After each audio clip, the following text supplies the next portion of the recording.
Hello everybody. Today I would like to share my dog Caesar with y'all. Caesar, I got him during my 8th grade year on my birthday. With me sharing along Caesar's story with you guys, I hope to aim at 3 prominent points in the speech. Those points will be appreciation, patience, and respect.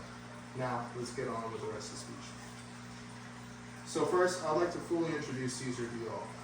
Caesar, he's like my mini-me in the dog form, kind of like a son, but he's a dog. Caesar's my best friend. He's my best pal. He's always been there for me. He's my best man. Like, I don't know what I could do without Caesar in my life. And touching on this topic, we will now be going into fully why I appreciate Caesar. Again, Caesar has always been there for me on my lowest. Sometimes human interaction just doesn't help with certain situations. And having a dog by your side who's caring, loving, and always being there for you emotionally and physically, it touches me a lot differently. And I don't know how I can express how much I appreciate having this dog in my life, because again, at my lowest moments in my life, I've had Caesar by my side, and that's all I needed sometimes, and I'm very happy and very appreciative to have Caesar. Patience. Patience was very big when I first got my dog Caesar. When I was young and stupid, and still am, when I was in 8th grade, I believed that because he was a German Shepherd and police and canine and all of them used those dogs, that they were like Einstein, they were brilliant. So I thought I didn't really have to do much training, that he could just learn not to pee and poo in the house and just learn to obey naturally, because he's a German Shepherd. Obviously, he's a dog. He's a dog at the end of the day, and you know, he's not going to be able to learn these things on his own. And when I fully understood this at that age, I honestly got upset, because I actually had to do what my parents told me to do, and that was teach him. So I obviously over time taught him how to sit, how to listen, and listen to certain commands and, you know, things like that. But one of the hard parts was him not using the restroom in the house. And when he did use the restroom in the house, it was terrible. Obviously the house smelled, it was disgusting, and I got upset with Caesar and I would yell at him, and I would sometimes curse, and that's just not the way to treat your dog and have him learn. So through talking to my father and my mother, I learned that patience was the best course of action to teach Caesar how to not pee and poo in the house and listen a little bit more. So instead of yelling and screaming at my dog when he disobeyed me or did something wrong in the house, I instead spoke to him in a patient tone and told him, no, bad Caesar, bad dog, you cannot be doing this. And through being patient, I was able to understand that that's how I was able to teach Caesar to learn to listen. And it's a big attribute that I use to this very day with people. And I learned it from this dog. Respect. You guys might be laughing at this point of respect, but why I respect Caesar so much is simply because of this story that I'm about to share with you all.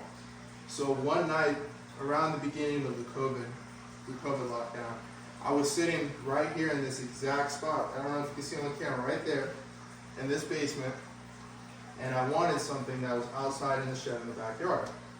Now this night, it was pouring, it was raining cats and dogs, and it was cold and it was windy out. And for some reason, Caesar was also outside at this night, but he was inside his dog home where it was nice and warm, and there's a little floppy door where he could come in and out, you know.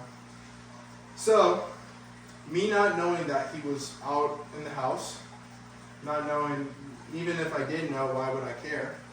I left the basement through the basement door going up the staircase, and then because it was raining, I was fully hooded, sweatpants on, and I dashed to the shed. I got into the shed, I got what I needed, and I closed the shed once I was leaving out, when I was going out. And then I proceeded to dash to the basement door, because it was raining, you know. Nobody wants to get wet, and, you know, it's cold outside.